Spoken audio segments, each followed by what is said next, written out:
Slow Burn Media and Bill Huffman present Who Killed, a podcast that provides a voice for the voiceless. We've got breaking news to get to this morning. Nearly 50 years after a teen was killed in Naperville, police and prosecutors now say they know who her killer is. This morning, the Will County State's Attorney announced charges in the 1972 murder of 15-year-old Julie Hanson. Hanson's body was found in what was a cornfield near 87th and Modaff Road on July 8, 1972. She was found with a bicycle she had been riding to her brother's baseball game. The teen was stabbed multiple times. This morning, prosecutors charged this man, 76-year-old Barry Lee Welpley, with first-degree murder. At the time of the murder, Welpley was 27 years old. He was taken into custody Wednesday in Minnesota and will be extradited to Illinois. Our detectives, like I've mentioned, were diligent, relentless, had the faith that this case would be solved someday, and that day is today. This is something I never expected to be standing here talking to you today. Julie Ann Hanson, 1972, it's an outlier at that point. People often call these type of cases cold cases. This was never a cold case for our police department. We continually investigated this case throughout those 49 years. Wow, so many years. Investigators credit advancements in DNA and genealogy for this breakthrough in the case. I know there are lots of questions still. Our Chris Ty is following this story. Make sure to check for his updates on the case starting on our news at 5. Hello and welcome to episode 123 of Who Killed. I'm your host, Bill Huffman, and this is a Slow Burn Media podcast. At the end of last week's episode, I concluded by highlighting the case that we would be looking at this week, and that is the case of Julie Ann Hanson. It was on July 7th, 1972, when 15-year-old Julie Ann Hanson borrowed her brother's bicycle to go to a neighborhood baseball game. Now, her parents, Jerome and Marguerite Hanson, were away at the time. And this meant that Julie's disappearance wasn't actually reported to police until Saturday afternoon by her 18-year-old sister, Jill. Now, the pain in her heart, or any parent's heart, who has to make that call to police, has got to be unbearable. I would like to think that is probably one of the most awful things that you have to do as a human being, is to report someone missing. It was later that day that the police department had put together an organized search for Julie, along with members of the community that volunteered. It was during the search when Julie's brother's bike was actually discovered on a gravel road just off of 87th Street and Knock Knowles Road. It was at this point when the search party began to focus on the area around where the bike was discovered. And for one unfortunate searcher, he discovered her body in a cornfield not too far from where the bike was found. And the Chicago Sun-Times reported at the time the tragic news that Hanson had most likely been sexually assaulted and had been stabbed 36 times. So you have a community, and Naperville is a pretty large community, but it's a suburban community of Chicago, and it's a very nice community. So when you have a type of crime such as this, it really does haunt cities like Naperville. I mean, just look at the unsolved Mahalovic case. I mean, it's become part of the fabric of Bay Village. And it's really hard for a family, but also for a city and the citizens to move on when there's a cloud that hangs over a certain aspect of the town. I mean, nobody wants to have cold cases in their communities, and clearly it is only worse when it's the murder of a child or teen. I mean, just like in Bay Village, you don't expect things like this to happen in Naperville, Illinois. I mean, it is, granted, 7 times larger than Bay Village, but regardless of the size, I mean, this is a suburban area of Chicago, very wealthy, well-to-do. In fact, according to the city's own website, Naperville is actually only 28 miles west of Chicago and has a population of around 145,000 people. Now, they do like to mention that the city is consistently ranked as a top community in the nation in which to live, raise children, and retire. They go on to describe the city as being home to acclaimed public and parochial schools, the best public library school system in the country, an array of healthcare options, and an exceptionally low crime rate. And they actually do have a really low crime rate, which again makes these cases that I'm covering today all the more shocking. And I did mention that I was going to speak about Julie's case, but there are a couple other cases that come up along the way. The city-run website also boasts about their, quote, world-class parks and thriving downtown shopping and dining area, a renowned outdoor museum known as Naples Settlement, and an active civic community. But like all great communities, there's a darkness hiding in the shadows. So the murder of Julie Ann Hanson really was a tragic and shocking event to the city of Naperville. There were basically no murders in the city of Naperville at that time. I mean, the Chicago Tribune reported in 1972, quote, Naperville police were looking for leads yesterday in the weekend stabbing murder of a 15-year-old suburban girl. Quote, the body of Julie Hanson was found Saturday night in a cornfield on the rural southern limits of Naperville. Now, she was last seen Friday, and according to Irving Lichter, Naperville police chief, he said the girl was fully clothed when she was found, which led him to believe that she had not been molested.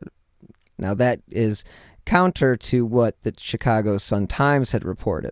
Now, the girl was last seen about 7 p.m. Friday when she rode her bike away. Actually, it was her brother's bicycle from her home on 1229 Basswood Drive in Naperville. Again, that bicycle was found in a ditch off of 87th Street, and Julie's body was found only about 100 feet from that area. According to the Chicago Tribune, Jerome Hanson worked as a district sales manager for Chemical Lehman Tank Lines Incorporated, which had headquarters in Downingtown, Pennsylvania. He and his wife also had a son, Mark, 12, and that goes along with his sister, Jill. Unfortunately, when Julie's killer was not immediately found, and the fact that they had so little clues to work with, the case went cold pretty quickly. And then you had a red herring. After 2 decades, the police thought they caught a break. A possible suspect in Julie's death may have flown under the radar for decades and was coming into focus in 1992. A man from Oswego was questioned by police for a separate murder, and he ended up confessing to police that day. Jerry Schnee of the Chicago Tribune wrote, quote, for a generation, Major Morris displayed a different face to different people. Patricia Morris, his wife of 24 years, called him, quote, a loving man, a gentleman, and a father whose 2 daughters absolutely love him. Now, his attorney, George Leonard, insisted Morris is nothing short of a perfect gentleman who has lived a law-abiding life for the last 20 years. But to Will County prosecutors, police investigators, and the family of a teenage girl who was raped and fatally stabbed in 1973, Major Morris is a brutal and vicious killer. And that is why law enforcement officials and family members said they were pleased when Will County Circuit Court Judge Amy Bertani Thursday sentenced Morris to a prison term of 100 to 200 years for the slaying of 16-year-old Roberta Bobby Jean Anderson of Oswego 23 years ago. Anderson's body, with more than 60 stab wounds, was found on an abandoned farm near Bolingbrook on September 30th, 1973, just 3 days after she was last seen alive and less than half a mile from her home. And again, as I mentioned, the family was pleased with the sentence. And for you guys, the listeners, I'm assuming you probably think this guy is Julie's killer, right? Well, as the slow wheels of justice moved through the Morris's life, he was going to be probed for every unsolved crime that fit his modus operandi. And authorities said Morris could be indicted and another slain even within the next few months. And Will County State's Attorney James Glasgow announced his office would be, quote, aggressively reviewing the cases of at least 2 other teenage girls. And one of those including the 1972 killing of Julie Ann Hanson of Naperville, who, like Anderson, was raped and repeatedly stabbed. Although authorities have said they always believed that Morris was the prime suspect in the Anderson case, he was not arrested at the time of the killing. Police said Morris was on the radar after he moved from Oswego about 2 days after Anderson's body was found. Word to the wise, if you commit a crime as violent as this, and then you move just 2 days later, well, as much as you tried to not become a part of the story, you're now part of the story. And he went on to live in Missouri, Wisconsin, and Oklahoma over the next 2 decades. The reporter goes on to state Morris may still be living a quiet life with his family in Dixon, Missouri, if it were not for the Will County and Naperville investigators who had reopened the case files of some long unsolved homicides. It was their research that led to a decision to seek blood samples from Morris for DNA testing in relation to the Hanson slaying.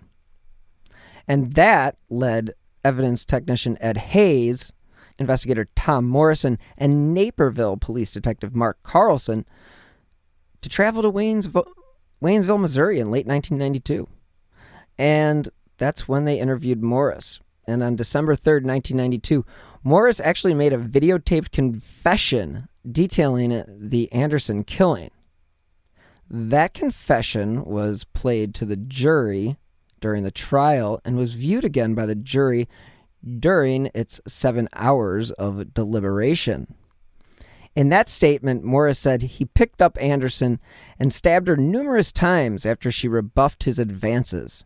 He said he drove to the area where the body was later found and assaulted her after she lost consciousness. He said he replaced the girl's clothing and covered her with a blanket before leaving her because I didn't want her to get cold. So again, you'd think this guy would be the killer of Miss Hanson. But unfortunately, it wasn't meant to be. It may have been the prevailing thought when Morris's confession to Anderson's murder was made public because of the similarities to Julie's murder, but not everyone agreed.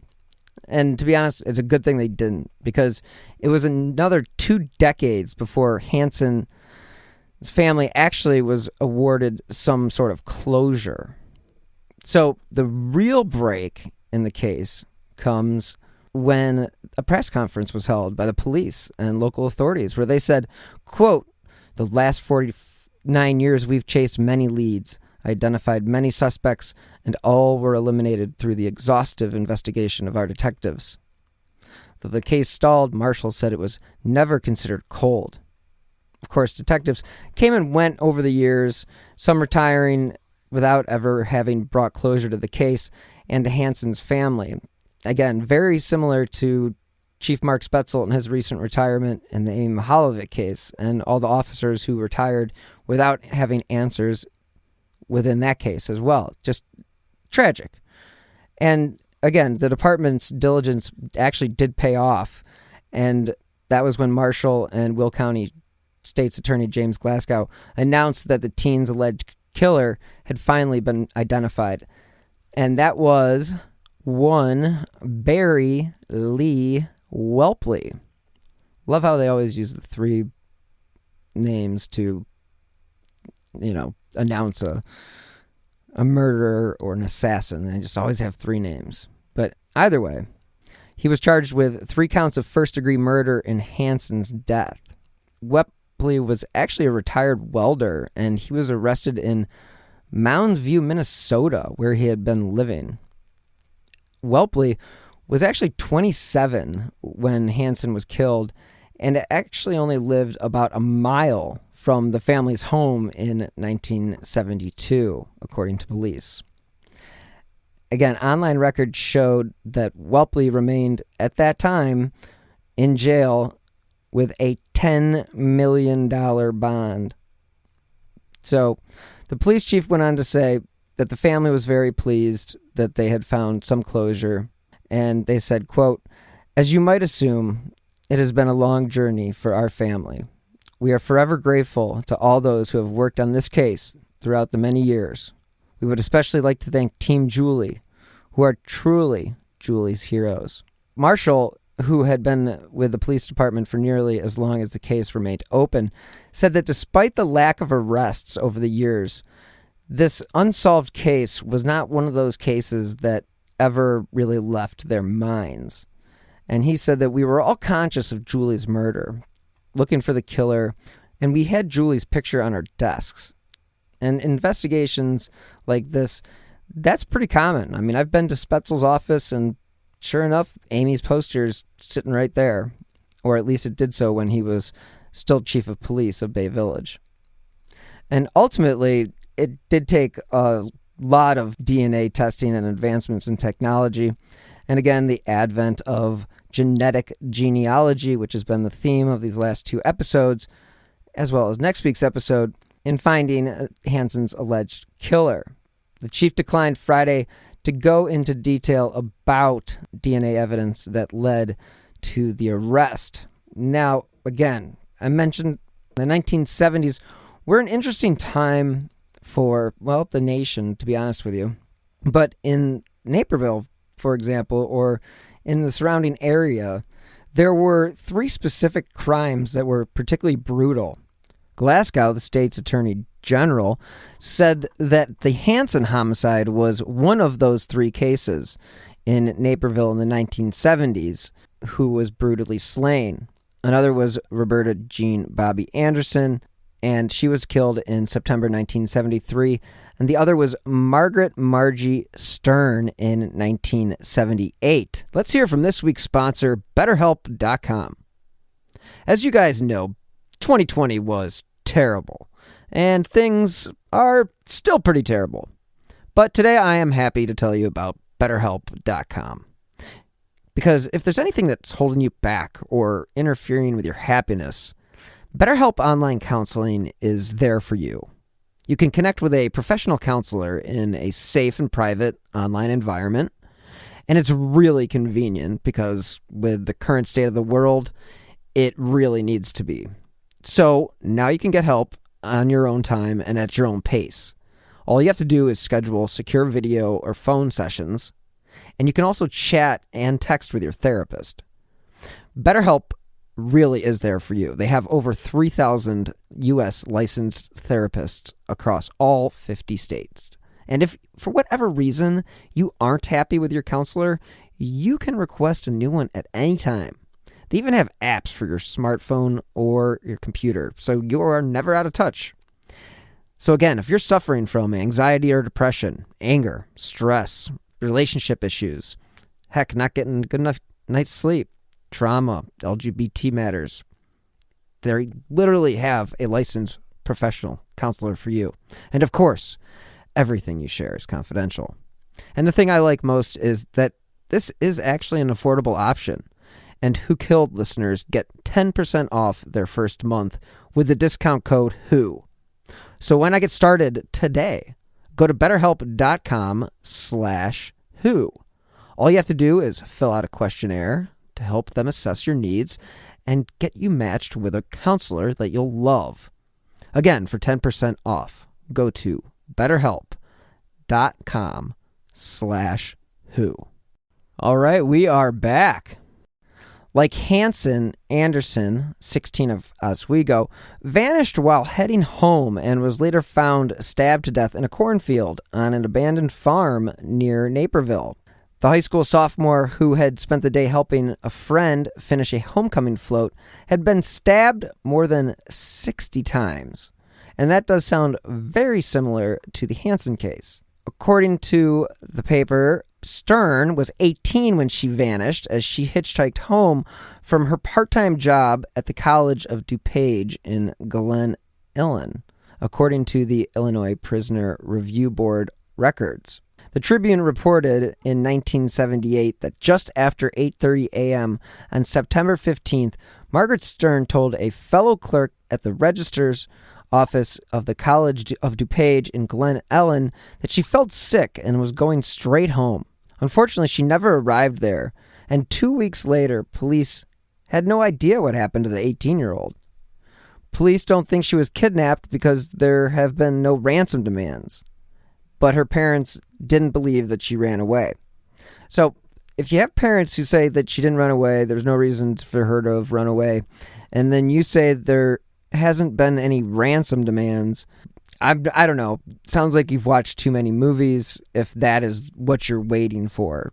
Just because it doesn't really happen all that often, and when people are kidnapped, typically they're kidnapped for not ransom reasons, but sexual reasons. And again, her family says she was happy. She had no problems with family that we know of, and she was even popular at school. She was a good girl.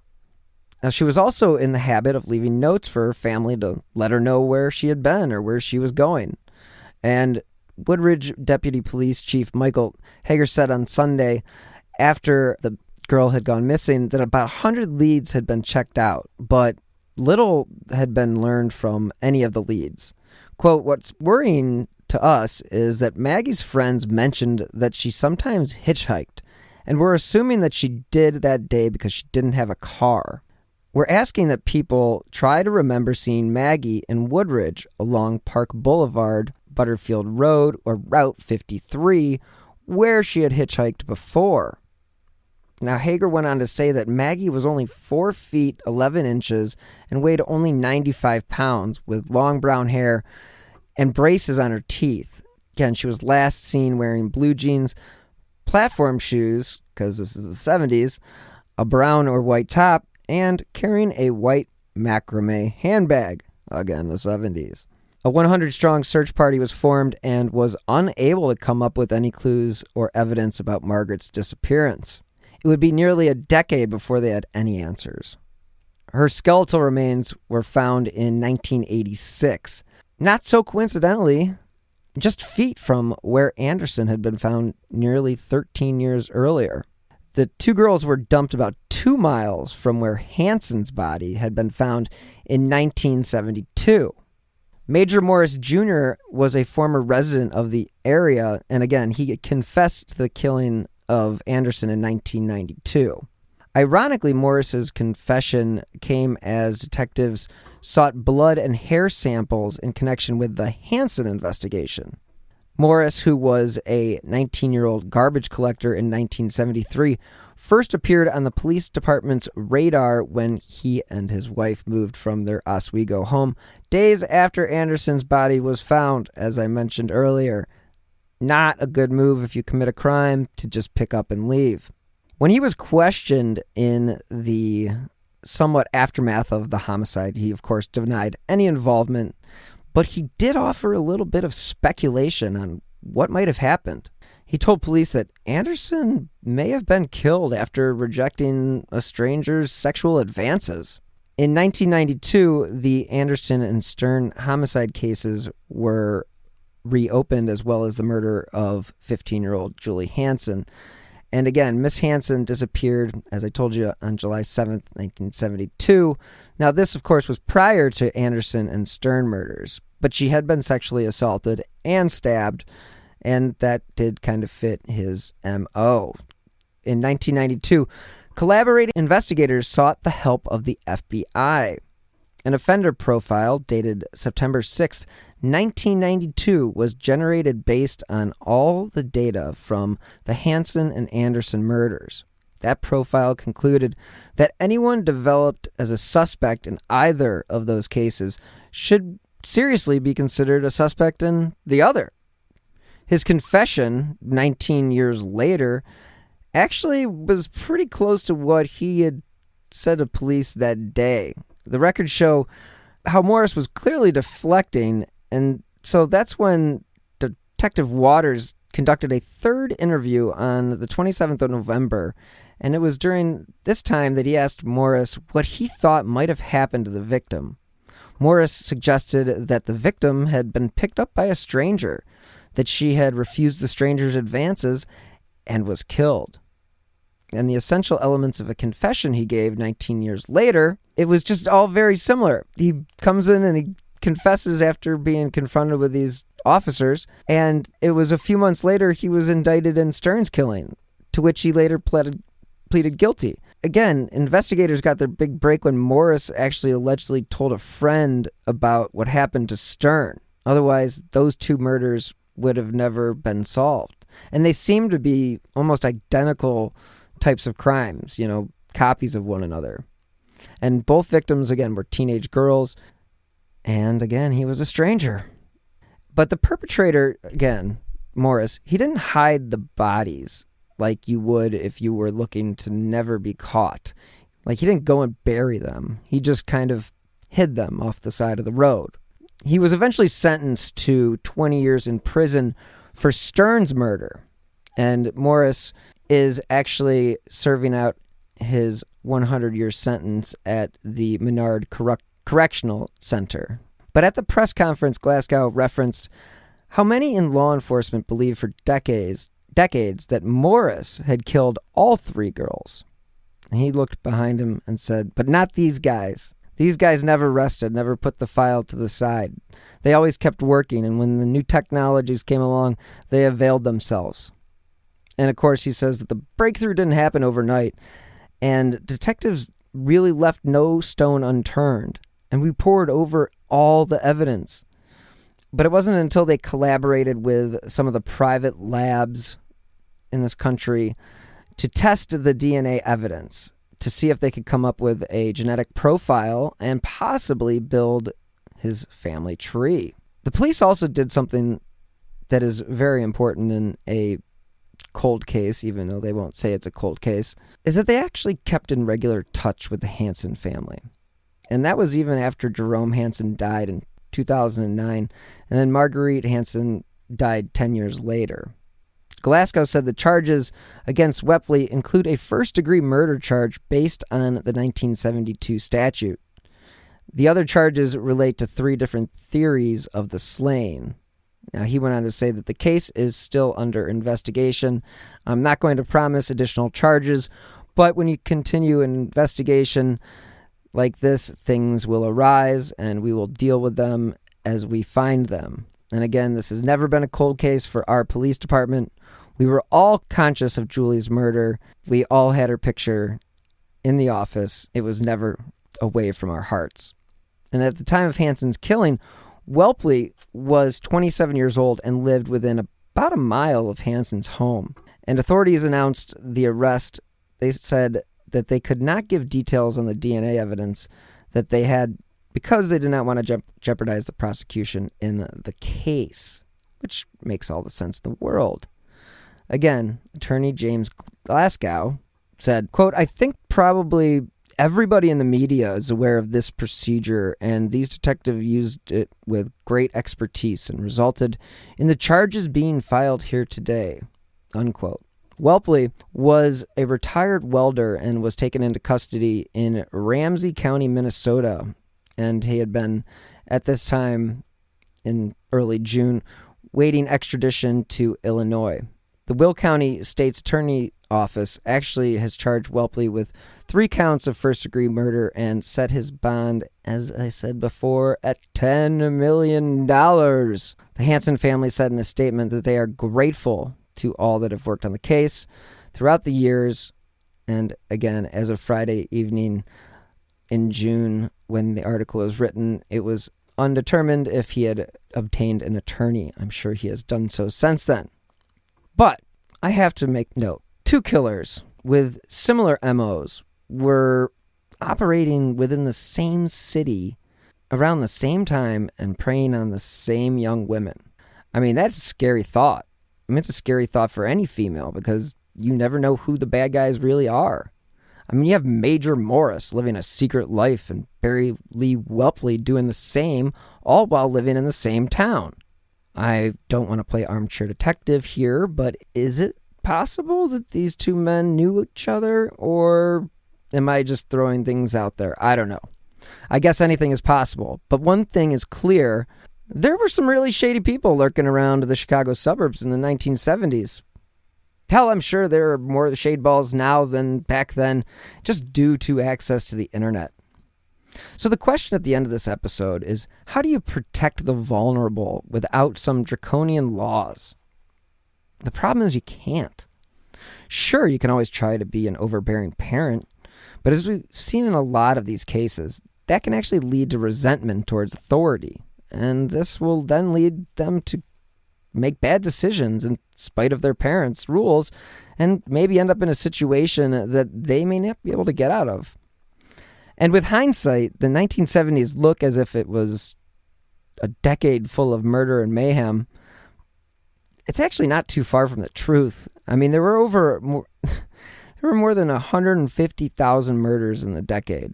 Now, again, violent crime pretty much peaked in the late 80s and has started to decline pretty much ever since. I mean, look at New York City. I mean, they went from being like a cesspool in the 1970s and early 80s to a family tourist destination today. Well, let's see how they get things under control. But this is nuts. In 1981, they had 1,833 murders.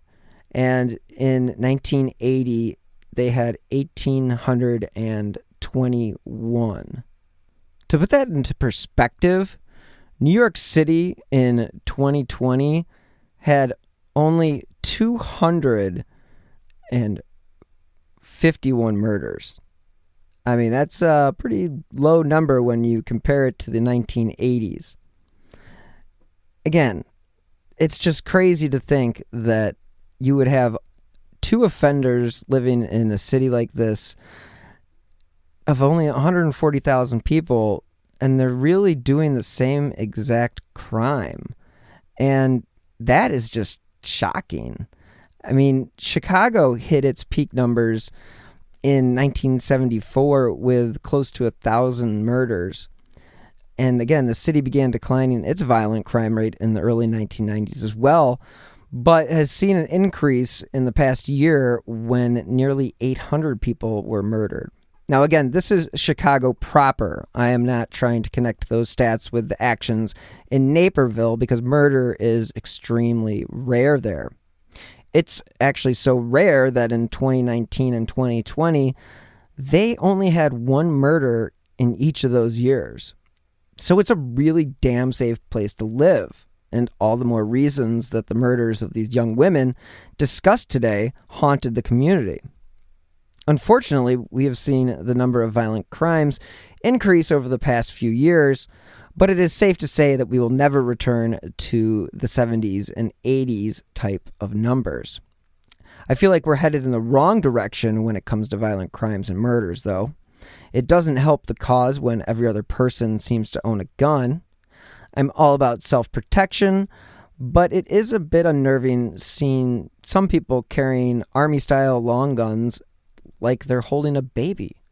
I mean, guns can do good things, but when they are being used to intimidate certain populations, it's taking things a little too far. But I won't tread on you, because gun owners are generally the safest people to own those kinds of weapons.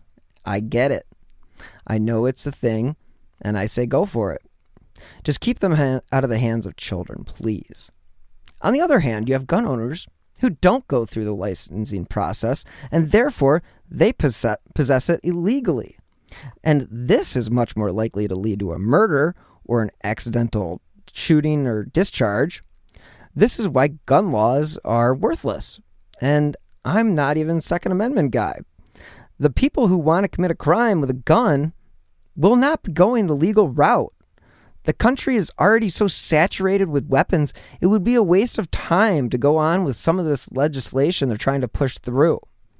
Again, I'm all for people not being shot, but I'm also not going to stand in the way of someone exercising their rights, because that is their right according to the Constitution.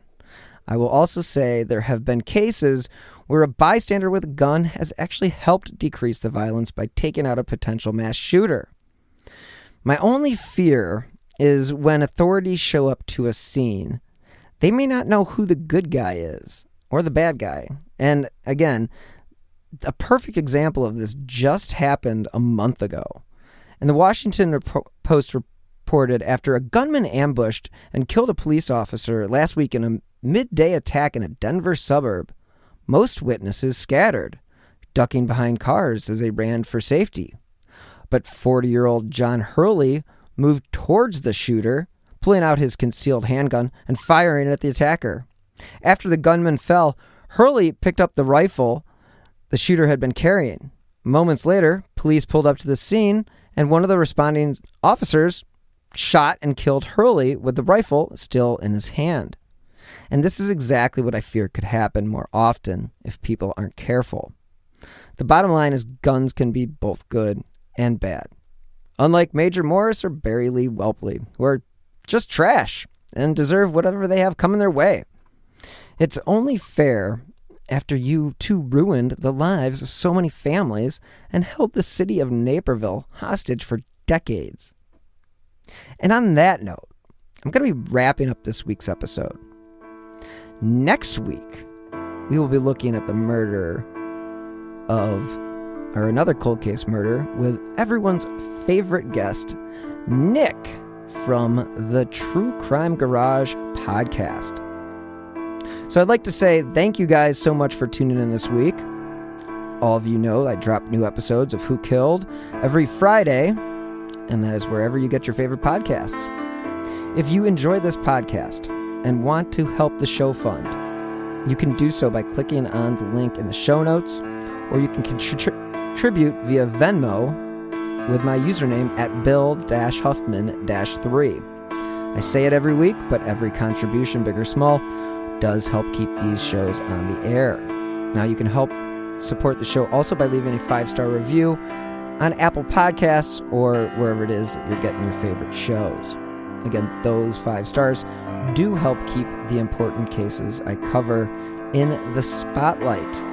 And again, if you'd like to stay up to date on the cases that I have covered, as well as the new shows that I have in the pipeline, please feel free to follow me on Twitter at BillHuffman3. Thank you guys so much again for listening. Until next time, be healthy and stay safe.